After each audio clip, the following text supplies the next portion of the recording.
So this whole of who you are, this pure positive energy of who you are, this pure positive energy of who you are has a point of attraction. Law of attraction is responding to that you.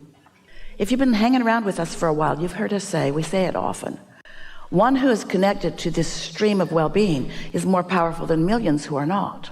So that point of attraction is powerful, more powerful. Hard to define how much more powerful. And we want you to contemplate for a moment with us why that part is so much more powerful in its point of attraction. Because there's no contradiction in the energy. Because the vibration has been identified and isolated and calibrated. And so since there is no contradiction, that signal is strong. Sometimes you calibrate to a signal that is not coming from source. It's coming from fear or groups of people who are fear, rivers and streams, because every thought that's ever been thought still exists, and the law of attraction manages those thoughts too. So there are plenty of beliefs and thoughts and rivers and streams that humans think that if you're just bipping along not thinking anything and just slightly negative about your life experience, you can easily, because law of attraction will draw you there, because law of attraction isn't doing what's best for you. Law of attraction is not even trying to do what's best for you. The law of attraction is not your mother. The law of attraction is an equal opportunity across the board responder to your vibration and a matcher of vibrations. So if you are ornery about something, the law of attraction will say, here's some more, here's some more, here's some more. It's just the way that it works, you see.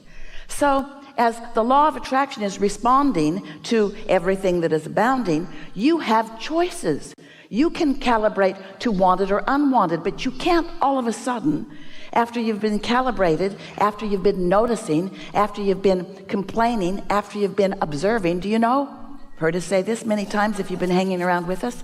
Most humans offer most of their vibrations in response to what they are observing, which is a good thing if what you're observing feels good, but it is not a good thing if what you're observing feels bad. And if you've got the habit of observation, then you're going to have a mixed bag, and you're not going to be like your inner being who is consistently pure positive energy. Now that's okay. You're not ever going to be that until you croak.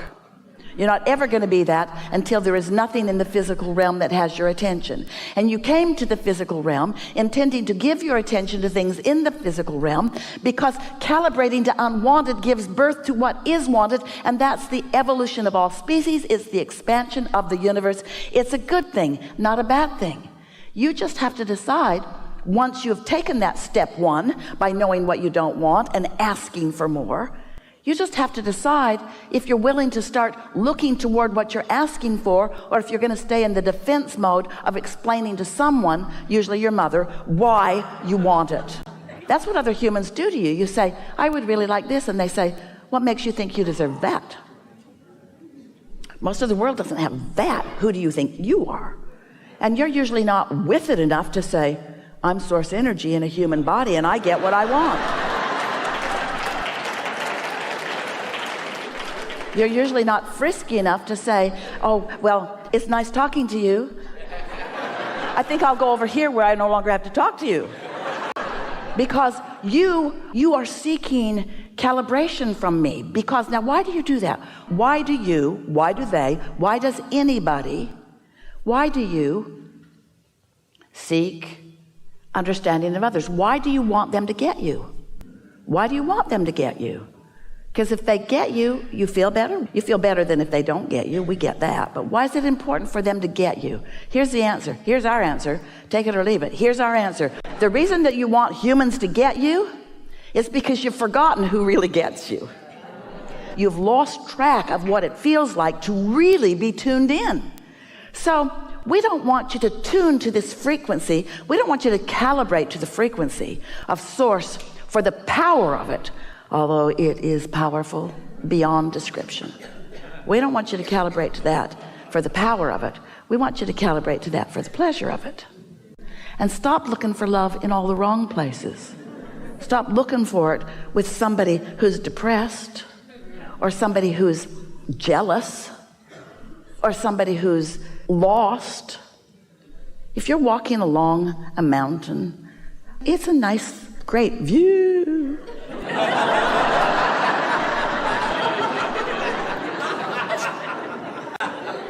And you're not feeling all that stable. And there are a couple of people with you. One, clumsy and dumb. Chances are that person's going to walk right off the cliff and not even know it. And then there's somebody else, sure-footed and stable, paying attention. Which one would you be glad was walking close to you? And we're just saying, your inner being, your source, is not just walking close to you, is all over you, surrounding you, infused in you, flowing through your streams, your air streams and your blood streams and your vibrational streams. You are so understood and so loved and so wrapped in this stable love. But if you're focused upon something that's a different frequency, you don't know it. And you see, it's your perception that matters. Your inner being can love you unequivocally, as your inner being does, eternally. But if you don't know it, you don't get the benefit of it. If you know something else, you're blocking that. If a tree falls in the forest and there's no one there to hear it, did it make a sound? Nope. It made a vibration, but if there isn't an ear there to translate the vibration into what you call sound, there was no sound, there was vibration. So you got to tune to the frequency of source before you have that knowing. The existence of your source within you is only meaningful to you when you know about the existence of your source and you calibrate frequently to it.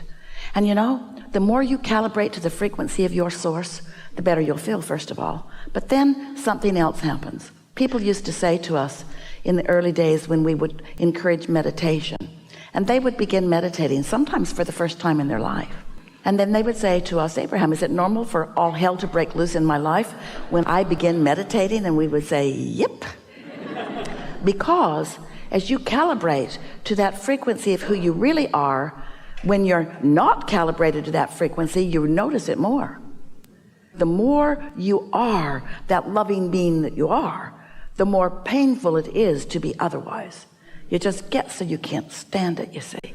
And then what happens to so many of you, you begin associating that discomfort with the people or experiences, usually experiences that include people, that are present when you feel the discomfort.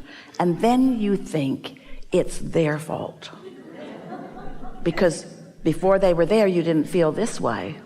So they should change. They should do something different so that you can feel better. And that's what we mean by calibrating to things that are unstable. We're not talking smack about humans. Well, we sort of are. You're blessed and you're beautiful and you're magnificent and you are a balance of contrast just like you knew you would be. So let's go back to this business of when you see something that you like and you focus on it, it feels so good. But then when you see something that you don't like and you focus on it, it feels so bad. Let's talk about the disadvantage of looking for feeling good in that way. Because as you look for it there, and find it, now you're holding that person responsible to hold you in their gaze. They got to be stable. So you're not giving them the opportunity to have their own expansion. You're not giving them the opportunity to calibrate. You're saying, get calibrated and focus on me because I only have the ability to get my juices from you. And it's not long before you resent them for a number of reasons. First of all, they don't have the ability to only focus on you. And then you feel like something that has been tethered that isn't. And next of all, they can never provide the satisfaction that you will feel when you hook into who you really are. So love them, but don't need them. So today we're eager to begin now talking with you about anything that is important to you. There's nothing off limits, and it will unfold in a lovely way.